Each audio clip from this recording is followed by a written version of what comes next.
Super Mario Maker 2. I'm a big fan of Super Mario Maker 1. I played a lot of it. I made a lot of levels. And, well, I probably wasn't the greatest Mario Maker player of all time. I had fun. I had a lot of fun. And nowadays, I even Twitch stream my Mario Maker plays, playing other people's levels and stuff. And it's a lot of fun doing that. But when the sequel was announced, I was just like, yes! Slopes! And then they were like, yeah, slopes, but also story mode, multiplayer, and a 3D world, and, oh, what's that thing over there say? Oh, we get to have more than just 3D world as an extra style? Are you telling me that we might get more than that? What's up, you wonderful people? I'm known as Duffy, and this is...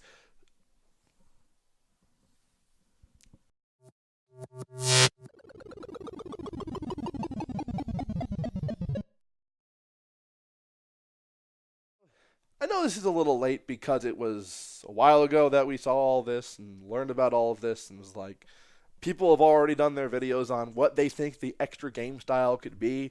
Could it be Super Mario Brothers 2? USA, the Doki Doki Panic reskin? Could it be Mario Odyssey?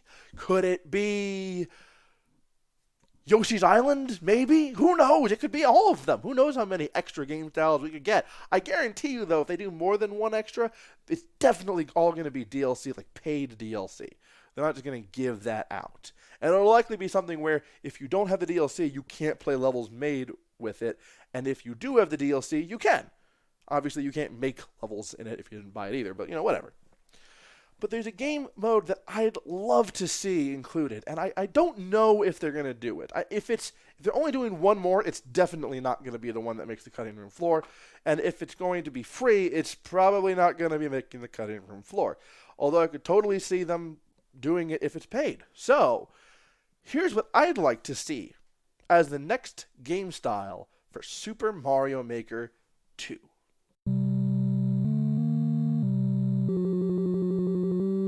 Donkey Kong was an arcade game released in 1981. It featured, of course, Donkey Kong as our main antagonist who had captured Pauline, at the time who was only known as Lady, and you played as the protagonist, Jumpman, who we now know to be Mario.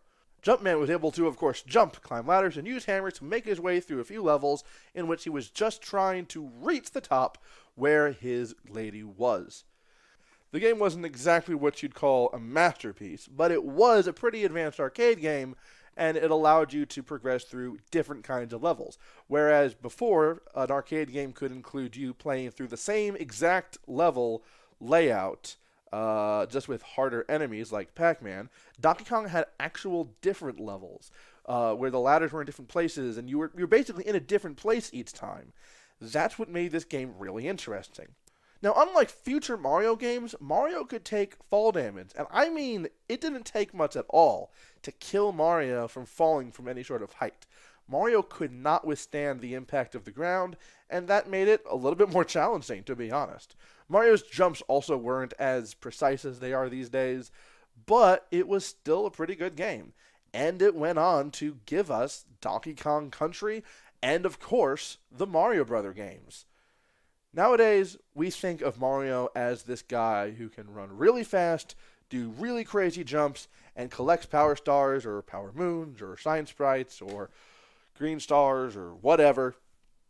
But back in the day, this was Mario. And in 1994, this Mario was revisited in the Game Boy system. Introducing Game Boy. It's portable, it's in stereo, and its games are interchangeable. Plus, Game Boy comes with the outrageous new game, Tetris.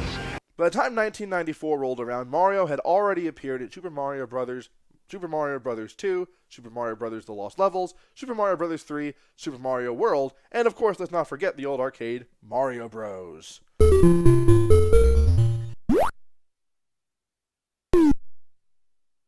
But the Nintendo Game Boy came around, and while this system would feature Mario games such as Super Mario Land, Super Mario Land 2, The Six Golden Coins, there's one that's often overlooked, one that I think is a true masterpiece of a Mario game, and it's one that I would love to see featured as a game mode in Mario Maker 2. That game is called Donkey Kong.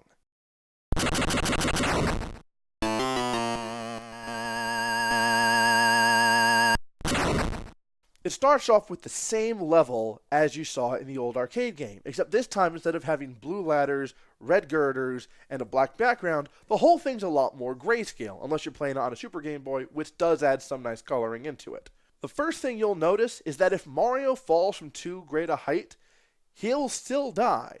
But what constitutes as too great a height has actually been increased by a large amount. Mario can fall without dying from much greater heights than he could in the arcade game.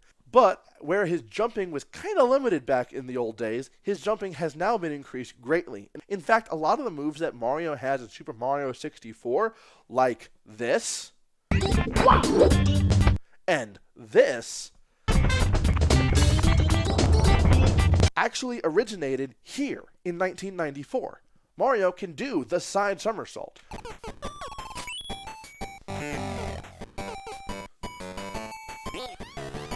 And there is a consecutive jump mechanic that Mario can use to do further higher jumps. Though instead of it being a triple jump, he starts off on his hands in a handstand position and then jumps off of his hands. And then when he lands, if he immediately jumps again, he jumps even further.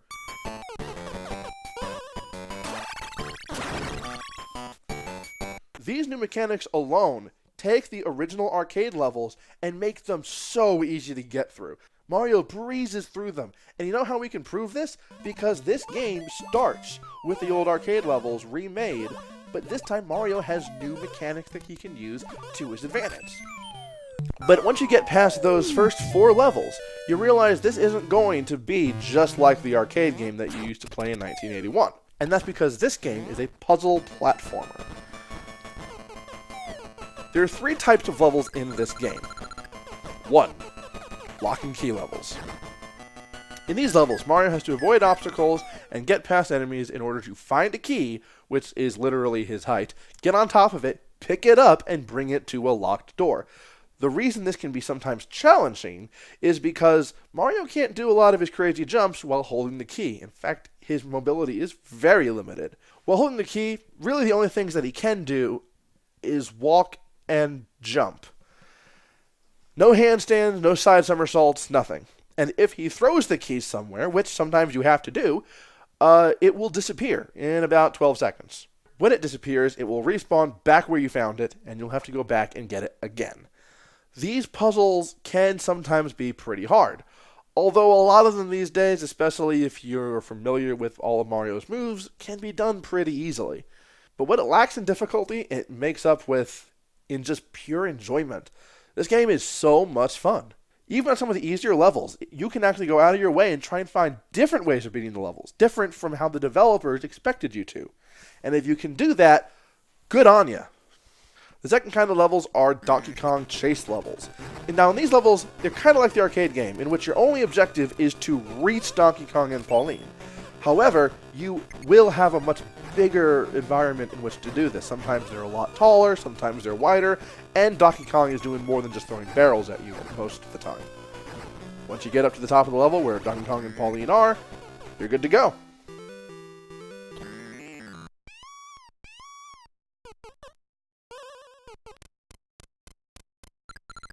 The third type of level are Donkey Kong fight levels. Now in these levels, you're not trying to get up to where Donkey Kong is, you're trying to beat the crap out of him. Now obviously, a middle-aged plumber or carpenter, or whatever he is in this game, he doesn't have a chance of beating a gorilla fist to fist.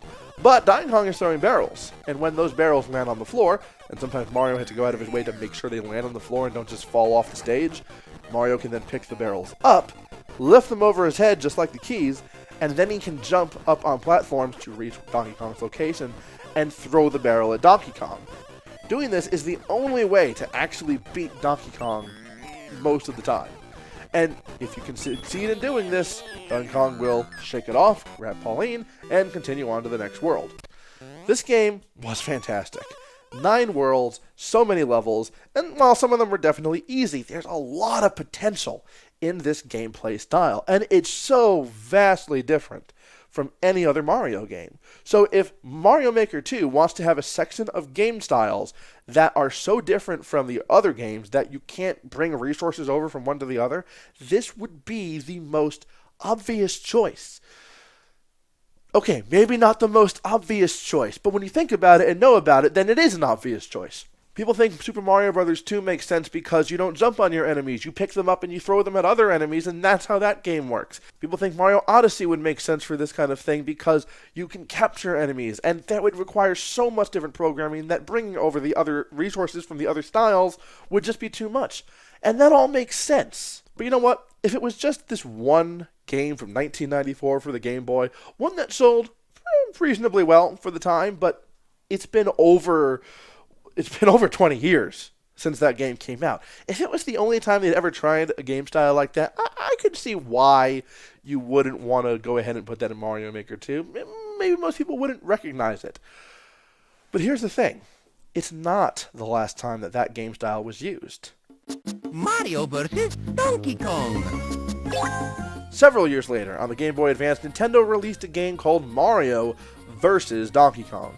And this time, Donkey Kong wasn't kidnapping women, he was stealing toys from a toy factory. No, you don't. No, you don't. What are you doing? What's going on here? Oh, you mamma mia. Okay, so the stakes weren't really as high this time. However, pretty much every gameplay mechanic, pretty much every move Mario could do in the original 1994 Game Boy game, Mario could now do in a much more colorful Game Boy Advance game. In the lock and key levels, just like before, you have to get past obstacles and enemies to grab a key and bring it to a door, unlock it, and progress. But this time, those levels have two parts to it. First one where you get the key and bring it to the door, but after you go through the door, you then play the second half of that level where you have to get past obstacles and enemies to find a toy and pick it up, and once you pick it up, you've successfully beaten that level. The second mode, of course, is Donkey Kong fight levels, which once again is usually done by finding barrels and throwing them back at him. So yeah, pretty much the same game with a different coat of paint, a different narrative objective, and also a little thing extra where you gotta find the toys and stuff. If they put this kind of game style in Mario Maker 2, I would hope they'd just ignore all that Mini Mario stuff. Because what happened to this game style? Because it was doing fairly well. Both games sold over 1 million copies, but then they were like, hey, instead of this, why don't we just make a series of games where you play as the toys? You know, the toys that can't do the same kinds of cool moves that Mario can do. Nintendo's made about 3 or 4 of these Mini Mario games, and they've not been great. In fact, every single one of them, with the exception of the first one, has sold worse than the last. And only one of them ever outsold one of the previous actually cool and fun Mario vs. Donkey Kong games. So it's probably high time they got rid of this. And gone back to what made the series great in the first place. The jumping mechanics in this are great. Being able to create puzzle levels are great.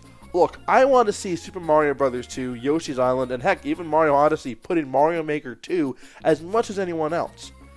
But if you want a game style in Mario Maker 2 that actually changes things up like drastically, being able to put in a game system that is based solely on puzzle platforming changes everything.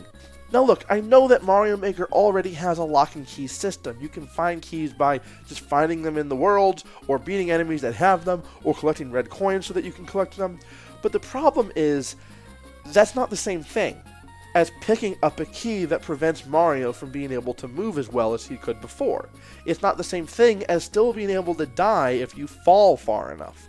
It's not the same thing as being able to do side somersaults and these handstand movements where you can literally get on your hands, feet up in the air to deflect falling objects, and then jump out of that handstand and do a really cool, woohoo move.